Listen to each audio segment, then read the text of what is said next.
ஓம் சிவசக்தி பரபிரம்ம ஜெகத்குருவே வாசுதேவ கிருஷ்ணா போற்றி. செப்டம்பர் மாதம் 10ஆம் தேதி செவ்வாய்க்கிழமை. இந்த நாள் பொன்பொருள் வாங்குவதற்கு, பொன்பொருள் பார்க்கலாம் வாங்கக்கூடாது. செவ்வாய்க்கிழமையில் ஆலயம் செல்வதற்கு, இறைவனை வழிபாடு செய்வதற்கு, குருமார்களை பார்க்க செல்வதற்கு இந்த நாள் இனிய நாளாக ஆகும். சகோதரனை, சொந்தக்காரர்களை பார்க்க செல்வதற்கு இந்த நாள் நல்ல நாளாக அமையும். இந்த செவ்வாய்க்கிழமை மேசராசி நேயர்களே, உங்களுக்கு இந்த நாள் இனிய நாளாக அமையும்.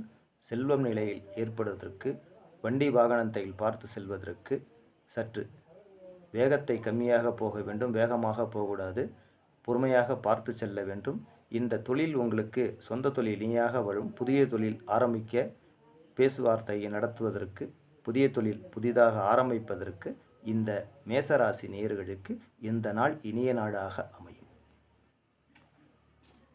ரிஷபராசி நேயர்களே, உங்களுக்கு இன்றைக்கு உங்கள் ராசிநாதனை சந்திரன் பார்ப்பதனால் நல்வரவு உங்களுக்கு வீட்டுக்கு வந்து சேரும். உங்கள் சொந்தக்கார வகையில் சொந்தக்காரர்கள் வீட்டுக்கு வருவார்கள். நல்ல ஒரு மனநிலையை இந்த நாள் உங்களுக்கு அளிக்கக்கூடிய நாளாக இருக்கும். வண்டி வாகனத்தில் பார்த்து செல்ல வேண்டும். புதிய வீடை வாங்குவதற்கு இந்த நாள் இனிய நாளாக உங்களுக்கு அமையும். மிதுனராசி நேயர்களே, உங்களுக்கு இந்த நாள் வெளிவட்டாரங்களில் நல்ல ஒரு செல்வாக்கை அமைத்து கொடுக்கும். வண்டி வாகனங்கள் புதிதாக வாங்குவதற்கு, இடம் வாங்குவதற்கு, பெரியோர்களின் ஆசீர்வாதம் உங்களுக்கு கிடைப்பதற்கு, உங்கள் வீட்டில் சொந்தக்காரங்கள் வெளிதூரத்திலிருந்து வருவதற்கு இந்த நாள் இனிய நாளாக ஆகும். கடகராசி நேயர்களே, உங்களுக்கு செவிலியர்களுக்கு பதவி உயர்வு கிடைப்பதற்கு, கல்வி பயிலுவதற்கு பதவி உயர்வு கிடைப்பதற்கு இந்த நாள் இனிய நாளாக அமையும். வெளிவட்டாரங்களில் வாய் வார்த்தைகள் பார்த்து பேச வேண்டும். அப்படி பொறுமையாக பேசினார்கள் என்றால் உங்களுக்கு நல்ல ஒரு நிலைமையை இந்த நாள் ஏற்படுத்தி கொடுக்கும். கல்வியில் போதிப்பவர்களுக்கு, செவிலியர்களுக்கு நல்ல ஒரு நாளாக இந்த நாள் அமையும். கடகராசிக்கு. சிம்மராசி நேயர்களே, உங்களுக்கு கல்வியில் முன்னேற்றம் காண்பதற்கு, தொழிலில் முன்னேற்றம் காண்பதற்கு, வெளிவட்டாரங்களில் நல்ல ஒரு பழக்க வழக்கம் முன்னேற்றம் காண்பதற்கு, புதிதாக தொழில் தொடங்குவதற்கு,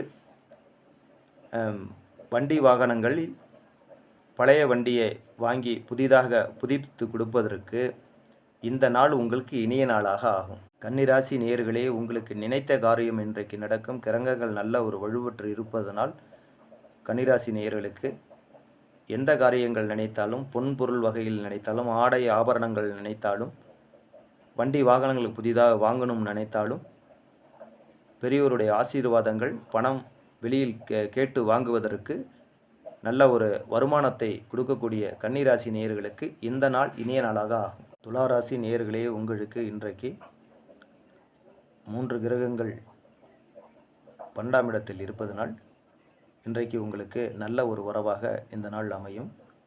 செல்வம் அதிகமாக, பொன்பொருள் சேரக்கூடிய நாளாக இந்த நாள் இருக்கும். வெளிவட்டாரங்களில் வாய் வார்த்தைகள் கம்மியாக இருக்க வேண்டும். அதிகமாக பேசக்கூடாது. அதுவே உங்களுக்கு ஆபத்தாக நேரிடும். இந்த நாள் செவ்வாய்க்கிழமை இனிய நாளாக அமையும். ராசி நேயர்களே, உங்களுக்கு சந்திரன் உங்கள் ராசியிலே இருப்பதனால் புதிதாக வெளியூர்கள் தொழில் செய்வதற்கு, அது மூலியமாக உங்களுக்கு பொருள் தேடுவதற்கு, நல்ல நண்பருடைய பழக்கம் கிடைப்பதற்கு இந்த நாள் இனிய நாளாக அமையும். தனுசு ராசி நேயர்களே, 6ஆம் இடத்தில் குரு இருப்பதனால் உங்களுக்கு இந்த 6ஆம் இடத்தில் குரு உங்களுக்கு இருப்பதனால் இந்த நாள் உங்களுக்கு நல்ல வரவான நாளாக இருக்கும். புதிதாக தொழில் தொடங்குவது, இறைவனை வணங்குவது, குருமார்களை சந்திப்பதற்கு வெளிவட்டாரங்களில் பார்த்து பேச வேண்டும். ஏன்னா 6ஆம் இடத்தில் குரு இருப்பதனால் உங்களுக்கு சற்று காரிய தடை வரும். அந்த தடையை இறைவனை வணங்கிவிட்டு செய்துகின்றால் அந்த காரியமே உங்களுக்கு நல்ல ஒரு பலனை அளிக்கக்கூடிய இந்த நாள் அமையும். மகர ராசி நேயர்களே, உங்களுக்கு இப்பொழுது செய்துகிட்டு இருக்கிற தொழிலில் ஒரு நல்ல ஒரு முன்னேற்றம் காணப்படும். அது மூலியமாக வரவு வரும். உங்கள் தொழில் செய்யும் இடத்தில் முதலாளிகள் நல்ல உங்களுக்கு வரவேற்பு கொடுப்பார்கள். புதிதாக வண்டி வாகனங்கள் வாங்குவதற்கு வாய்ப்பு வரும். அந்த பார்த்து வண்டி வாகனங்கள் வாங்க வேண்டும். ஏன்னா அது பழுதடைந்த சில வண்டிகளை உங்களுக்கு நல்ல விதமாக அமையக்கூடிய நாளாக இந்த நாள் அமையும். கும்பராசி நேயர்களே, உங்களுக்கு கிரகங்கள் நல்லா வலுப்பெற்று இருப்பதனால் புதிய தொழில் ஆரம்பிப்பதற்கு இறைவனை வணங்கிவிட்டு ஆரம்பியுங்கள். என்றால் செவ்வாய்க்கிழமையாக இருப்பதனால் புதிய தொழில் ஆரம்பிக்கக்கூடாது. மற்ற நாள்கள் ஆரம்பிக்கலாம். உங்களுக்கு கிரகம் வலுவற்றுவதனால் அது வலிக்கையாக உங்களுக்கு வந்தாலும் மறுபடியும் நல்ல நாளை பார்த்து ஆரம்பிக்க வேண்டும். இந்த செவ்வாய்க்கிழமையில் புதிதாக தொழில் தொடங்கினால் அது தடங்களை கொடுக்கும். மீனராசி நேயர்களே, உங்களுக்கு இன்றைக்கு முருகனை வணங்க வேண்டும். முருகனை வணங்கிவிட்டு வெளியே எங்கேயும் செல்லுங்கள். ஏன்னா ராசிக்கு 12ஆம் இடமாகிறதுனால உங்களுக்கு ராகு அதில் இருப்பதனால் செவ்வாய்க்கிழமை சற்று தொந்தரவுகளை கொடுப்பார். இந்த தொந்தரவுகளை முருகப்பெருமானை வணங்கிவிட்டு எந்த காரியம் செய்தாலும் இந்த மீனராசிக்காரர்களுக்கு தடையின்றி தடையில்லாமல் நல்ல விதமாக நடக்கும். இந்த நாள் இனிய நாளாக